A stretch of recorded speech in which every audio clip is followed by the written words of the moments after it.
All right, well, we're going to test out the new Beta 10.5. A couple things I want to check out on the video. The first one being, well, I don't know why I didn't go in. There we go.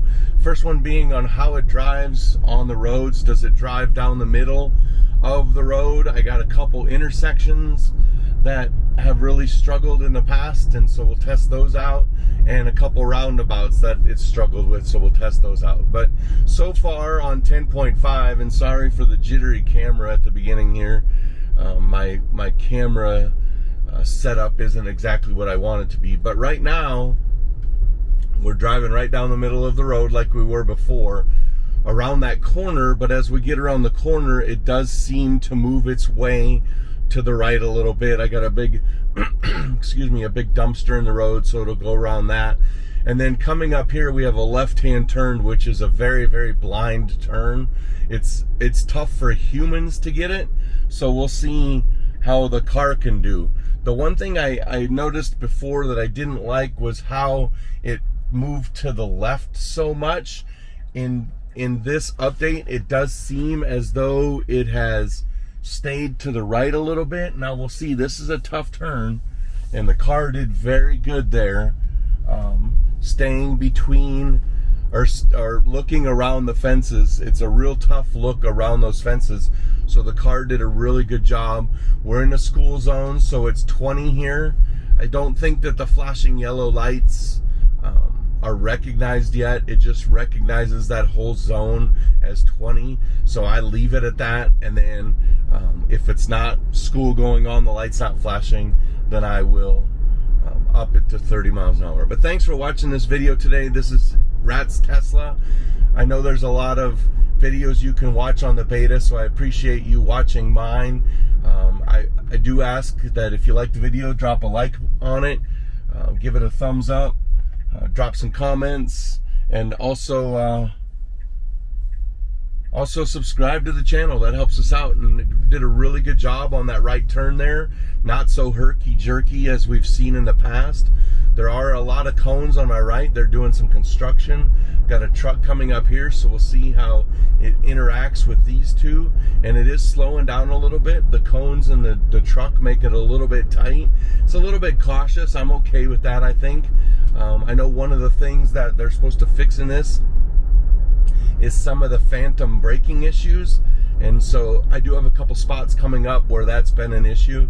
But one of my tough intersections is coming up right here. It did work its way around those construction workers and get back over before that big truck, so that's good. Here's one of the tough intersections. It has a lane on the left that goes both left and straight, and in the past, yep, it still thinks it, so it thinks that that center part there is a straight lane, and it's not a lane at all. So it goes into that lane. I'll go ahead and report that. I have in the past, but it didn't seem to fix it.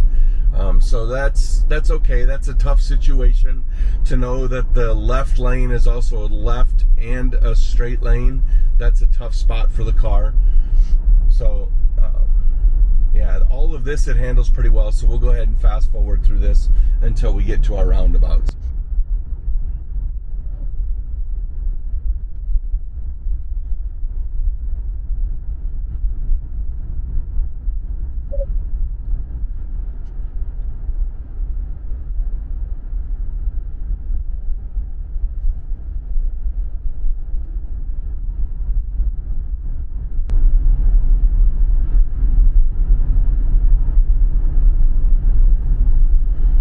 So it did see that car turn in front of us and slightly applied the brakes, but then once it realized the car was going to clear the intersection, it sped back up, no problem. That's good. Probably reacted the exact same way I would have.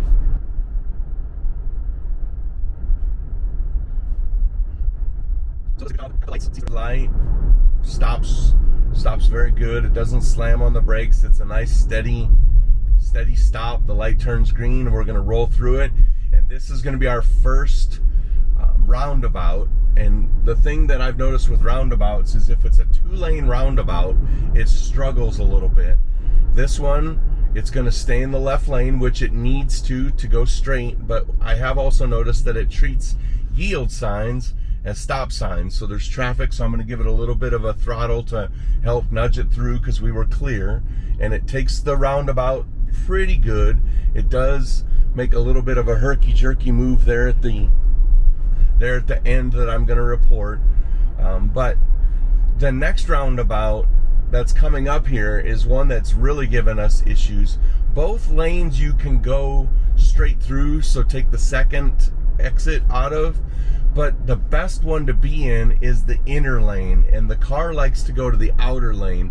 There's no traffic behind us, so I'm going to let it do its thing because I want to see if it goes in the outer lane and then goes straight. Typically the outer lane would turn at the first or the second turn, and if you go to the outer, you're going to get passed a lot.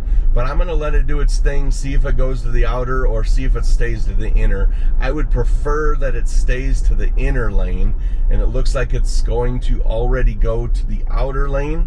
Oh no, it does. It corrects itself and stays in the inner lane this time. And it's going to treat this yield sign as a stop. Nope, it rolled through a little bit better that time.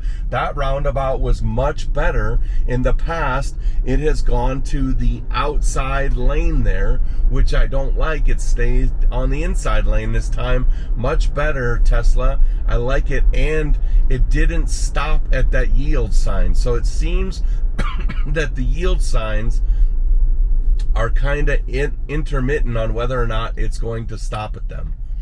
Stops really good at that red light. I really like the force applied to the brake, and then when the light turns green, we roll out quickly, and it picks up speed pretty good. I am in assertive mode, so hopefully that changes a few things. And what I would like to see is if you're in assertive mode, that it takes off a little bit faster, but it takes off about the same in average and assertive. What I did read in the notes for the beta, because you have to re-accept the beta, because it's going to tell you that 3 strikes and you're out. In other words, 3 times of it kicking you off of full self-drive for not paying attention or not touching the steering wheel. You get 3 of those strikes and it's going to kick you out of the beta program.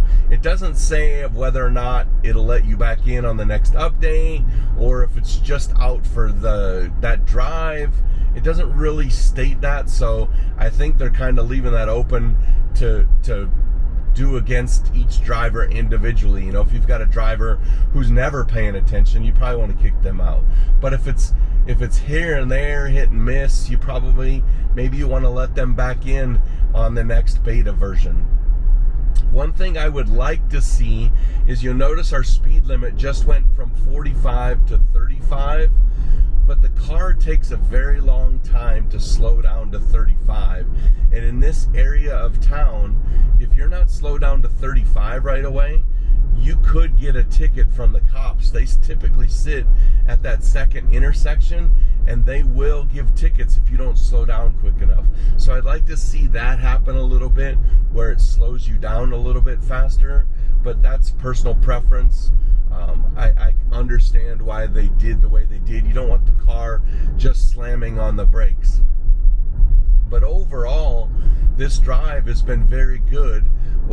This lane goes from 1 to 2 here in just a second, and it should get over into the right lane based on the fact that we're going to make a right turn here very shortly. So we'll see how it does on the lane change. But so far, this drive has been very good, and some of the things that I wanted to see corrected have been corrected. So very good job, Tesla, on 10.5. Now it is making the lane change, and what I did notice is that it would tell you that it's going to make the lane change to follow the route, and then it would take a while to make that lane change. The blinker would come on, and it would just take forever to do that lane change. Well, it did it a lot faster that time, so that's good. Now here's one of those areas where we'll test. This is a merge, and I have a yield sign, but I should be able to go here. I'm clear to the left. Now it's going to stop. Okay, it's not going to stop.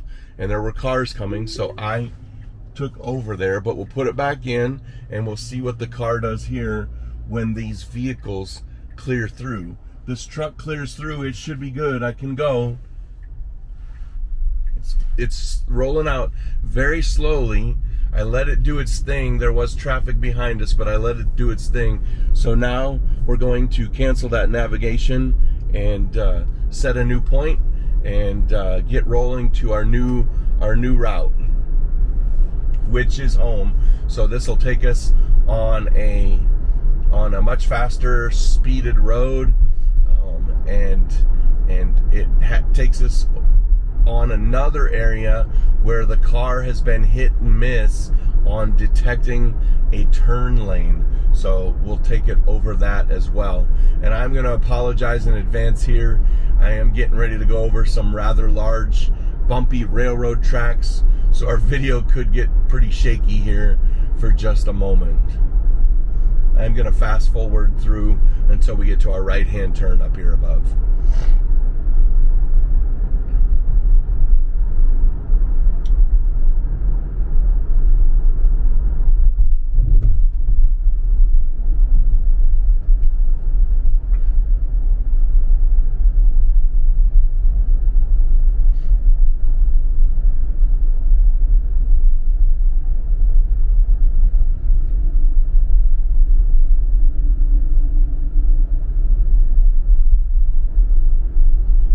So at this light, we'll turn right. It's green right now, so should be a pretty easy turn here for the car if it doesn't turn red or yellow before we get there. So no, just turned yellow.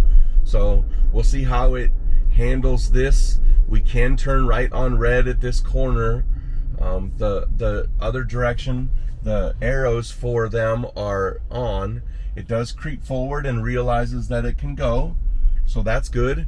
It pulls out, and it's going to pull out into a turn lane that isn't really a lane. So I'm going to take over and get us out of that lane. It's had that problem in the past, and that'll have to be corrected. I'm going to go ahead and report that. Now here, I don't, excuse me, I don't understand why it gets into the left lane.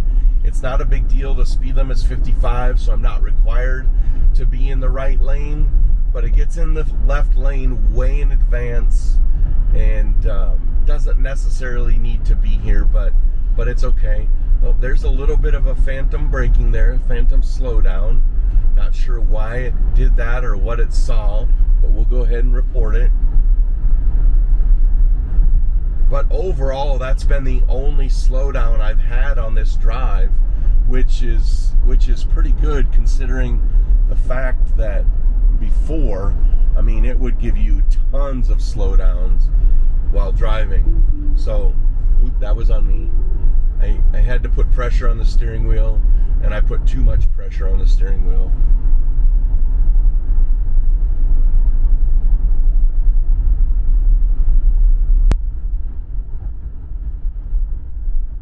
So I need to take my speed up a little bit as cars behind me that are getting anxious. So we will take our speed up a little bit to kind of get in front of them, give them the area in front of them. Speed does slow down considerably there from 55 to 50 when you're coming up on this light. So let the car do its thing. Now I don't know why it's wanting to get in the right lane and slow down, but it did. It's slamming on the brakes here, and I don't like it. I think it saw the blue truck probably getting ready to merge, and so it put on the brakes to allow the merging. So we're going to run our speed up. Traffic around here likes to move a little bit quicker, so we'll move a little bit quicker as well. We're going to go around this big turn, curve over the bridge, and then right after the bridge we have a left-hand turn. And that left-hand turn has been something of a little bit of a problem area for full self-drive, because it's got one of those divider lanes. It's got a left turn lane, then a divider lane to the regular traffic, and sometimes it likes to get in that divider lane, which really isn't a lane. You can't go straight, you can't turn left out of it. So I'm going to go ahead and switch lanes so I can go around this truck that got in front of us and is going very slow, much slower than the speed limit. So we'll see if the car gets back in the left lane here, which it should, because it's got to turn left coming up, right? And it does. Good job. I like the fact that it changes the lanes much faster than it was before. And here's our left turn lane. It's got to get into it right here. It does a very good job. It sees the turn lane, and it does a really good job getting in the lane and not getting into the divider lane. So very good job picking that up. It was very confident in doing that. It hasn't been confident in the past. Nope, now it all of a sudden wants to jerk over. So I'm going to go ahead and report that. Put it back in full self-drive. Now it's trying to roll through the red light. So again, I'm going to report that. A couple errors there. It wanted to move over to the right to that lane that I talked about, which it's not supposed to do. And then the other thing, when I put it back into autopilot, it wanted to roll through the red light. So I stopped it again. Now we have a green arrow. That car in front of us ran the red light, and the car very wisely did a good job letting that car clear the intersection. And then it took our turn and went, and it took that left-hand turn very confidently. In the past, it's been very jerky on that left-hand turn, so that left-hand turn was very confident. It did a great job making that turn, so that's really good. Fast forward through here. This is kind of the section of the drive. That's not a very good job, so we'll fast forward through this part. Right, another set of effective slowdown there. I'll do is what it's trying to slow down for here. There's nothing on the road that should cause it to slow down. But a couple times there, slow down from 50 to 46. Not probably not necessarily on the brakes, but slow down enough that if there's someone behind me going with me on my tail, it probably would have angered it a little bit, and now it's doing it again. Not quite sure why. There's nothing in the road. There's nothing that should force it to do that.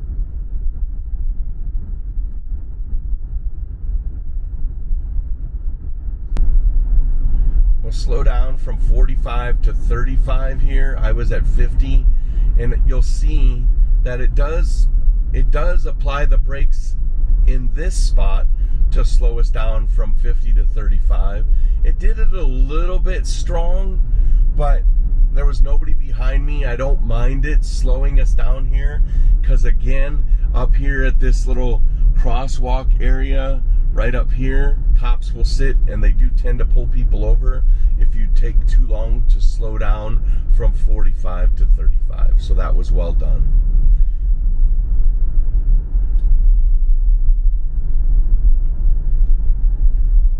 This intersection's a little confusing, but it is a single lane here to turn left or to go straight. Light turns green. We've got two cars in front of us that wants to turn left, so we'll wait our turn. We'll see if the car gets impatient and tries to go around. It doesn't. It waits. Very good job there. It's not always easy. I see a lot of human drivers that can't handle that to that level, so good job by the car doing so.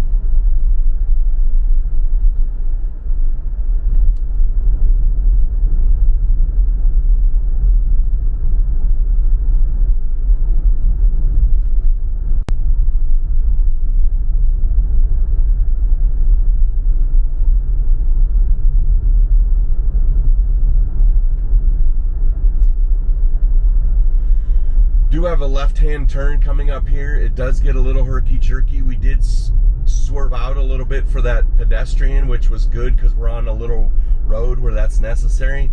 This left-hand turn in the past, we tend to take it extra wide, so we'll see if the left-hand turn is better. It might be extra wide because this other driver there was a little bit out into the intersection, but that left-hand turn was very good compared to how it's done in the past. Very impressed with that left-hand turn. And now we'll see, we have one more right-hand turn. It's kind of a blind right-hand turn, but the car has handled it pretty well in the past with a little bit of a herky jerk in the steering wheel, but we'll see how it does here, and then we'll wrap up our video.